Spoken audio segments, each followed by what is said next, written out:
Hello, everyone, and welcome to Tuesday. It's March 23rd, 2021. Disorganized storm systems, kind of the story here as we go into the next 5 days. Yeah, we're going to have some weather. Are we going to have a big storm like last week? No.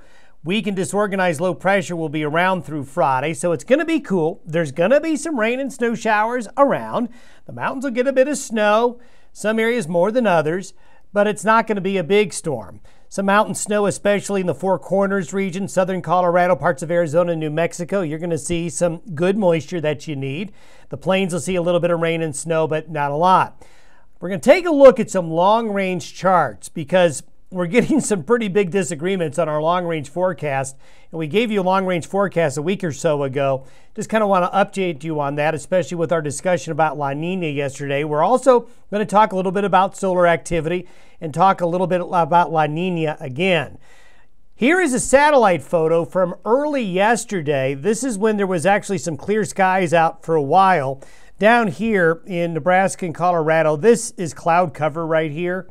However, everywhere else in this area here is still showing the very impressive snow cover from the storm that we had. Notice how solid the snow cover remains even after all those warmer temperatures of late last week and over the weekend.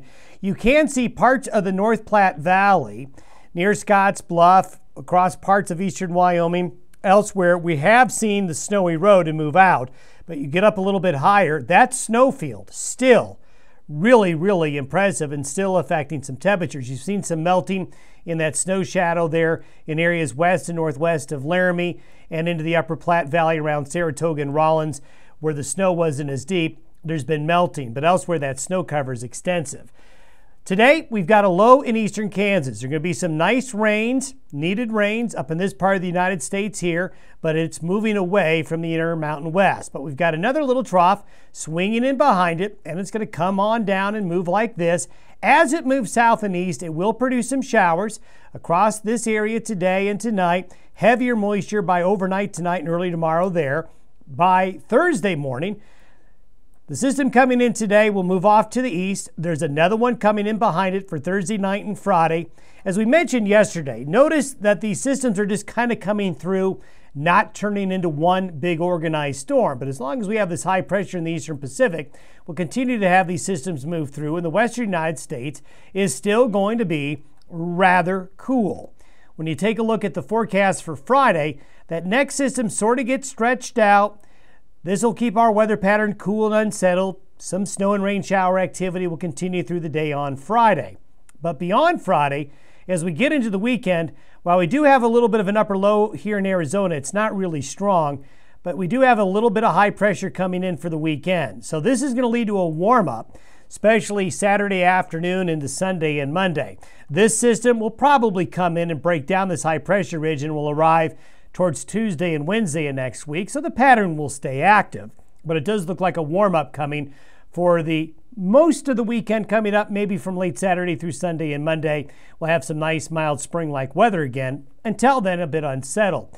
This is what the precipitation looks like if you were to measure it as just rain.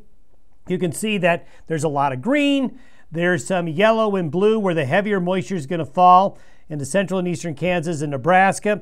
This is what I talked about earlier, the Four Corners area, the mountains in northern Arizona, northern New Mexico, southwest Colorado.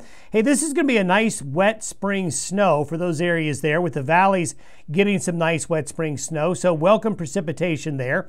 A little bit along the Wasatch Front, and then kind of a smattering of rain and snow elsewhere. Nothing that's really extraordinary, very typical for March as these systems move on through. This is what it looks like when you convert it to snow. You can see the heavier snow totals in those higher mountain ranges of the Four Corners area, lighter conditions elsewhere. Now, I want to spend some time on the long-range outlook. We talked yesterday about La Nina being in a weaker state, but still being a La Nina. The updated long-range forecast, what I'm going to do is show you a comparison between three different model sets and to show you why we are always so suspicious, and you should be, of long-range computer modeling. But you also use the long-range computer modeling to look at tendencies, not specific forecasts, but tendencies. So what we're going to do is we're going to look at the period of April 1 through June 30th and see what the long-range charts are doing and where they disagree and where they agree. This is the European model for that period of April through June. Anywhere you see brown or darker brown, it means below average precipitation. White means average, green means above average. Notice all the brown in our part of the world, even though we've had a wet March, it's showing that the trend in April does look drier than normal. Again, need to tell you, this doesn't mean there won't be rain or snow. What this means is if you add it up over 90 days, it's going to average less than what the normal amounts will be. That's what the European shows us. Look at the Canadian. The Canadian is even drier through that same period, with the red being really, really dry. You can see that up here in the Pacific Northwest and parts of the Midwest, parts of the Corn Belt. So the European is dry, Canadian is even drier. But let's take a look at what the GFS, or what we call the CFS, the climate forecast system that the Weather Service puts out. Look at this. You could not have more of a disagreement. This is the climate forecast system for the same period. It has blue and green. Green is above normal. Blue is much above normal. We have the polar opposite with this long-range model for the next 90 days, starting April 1, compared to this and compared to this. So you have to wonder, what's it seen? What is this model seeing to make it so wet? To be fair, the big storm that we just got done with, the long-range models really didn't see. And that is not unusual. Long-range models aren't designed to find Pacific storms, but they missed a lot of the March forecast because of that just one storm. However, when you look at the discrepancy, let's find out maybe what's causing this. Well, again, as you know, I'm a big believer in sea surface temperatures and interactions between sea surface temperatures and our weather patterns in the Western High Plains and Rockies. So the European model has cooler than average sea surface temperatures along the West Coast and in that La Nina region for March, April, and May. That's why you're getting this forecast that's drier, because if these sea surface temperatures here along the West Coast extend here, that is a drier signal historically. The Canadian model, that's the European, that's the precipitation forecast off of this sea surface temperature pattern. The Canadian model looks very similar to the European model. Colder waters along the West Coast and the La Nina sea surface temperature regime, while weak, is still there. And this is the Canadian long-range forecast, which is drier than normal. So we have that matching up with this. Now look at the difference with the climate forecast system. It has warmer than average sea surface temperatures, almost no La Nina left, and these sea surface temperatures really warm up. That's why you get a forecast that looks like this. Because if you're going to be warmer in the Eastern Pacific and you're going to see the La Nina fade away almost completely, you would expect April, May, and June to be wetter. So this is standing out as probably a real question mark. Is this going to happen? Is this being supported? Do we support something like this based on the fact that the sea surface temperature forecast looks like this? Well, yeah, if the sea surface temperature forecast ends up being right, this is what we're going to see, something similar to this. However, I will tell you it's more likely that the European and the Canadian are probably more correct. Now, why? Well, if we were to look at the sea surface temperature pattern right now, we can see that the sea surface temperatures are cooling right now along the West Coast. While La Nina is weakening near the equator, it's still there. It's not gone. But the sea surface temperatures here are falling, and if you look at the 90 days back to December, the whole Eastern Pacific has cooled off a lot here, cooled off a lot here. So you're going to have to somehow reverse the trend immediately for the CFS model to end up being correct. Again, these are all models.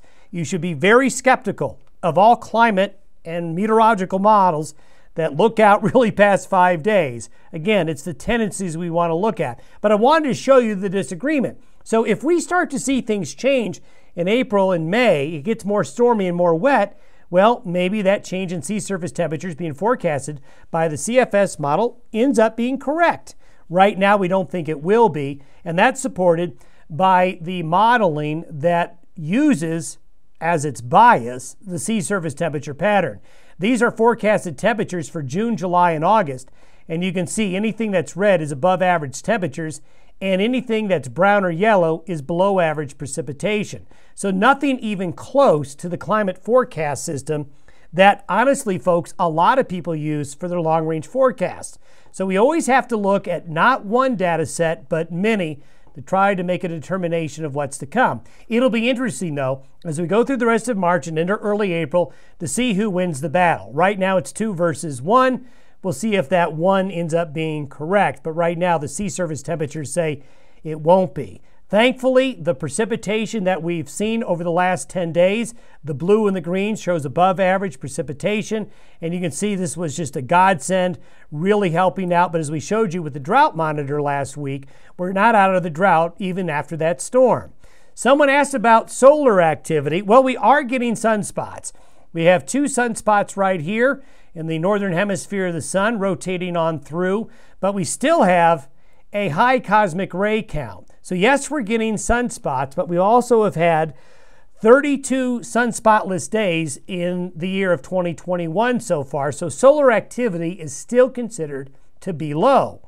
And if you were to look at where we're at right now, the graph here is showing this blue line here is showing the monthly average sunspots. The daily are the yellow sunspot counts. This is where we are right now. And you can see that with our new solar cycle, which officially started in December 2020, as we got into the bottom of the solar cycle, you can see that we're coming out of it, coming out of the minimum. This is a forecast, and this is a forecast. Some folks are predicting that this new solar cycle will reach the same amplitude as the last solar cycle, which was shorter in amplitude, lesser in amplitude than the one before it. Some other modelings show that it's going to end up coming up short, and this new solar cycle will be weaker than the previous one. So you can see that right now, the forecast of a weaker solar cycle is being more accurate. But you got to watch this over time, as these solar cycles go 11 years. So it's nothing that you should make too many quick determinations. But we are seeing an increase in sunspot activity. But right now, it is at the lower end of the activity forecast. If we continue to see this trend, then this forecast of a lower amplitude will more likely be correct. And that's what happened here with the last solar cycle. Solar scientists who predicted a solar cycle that was more like this were not correct, but many solar scientists were pretty close on that prediction there. Thanks for listening and watching the Day Weather Podcast. Have yourself a good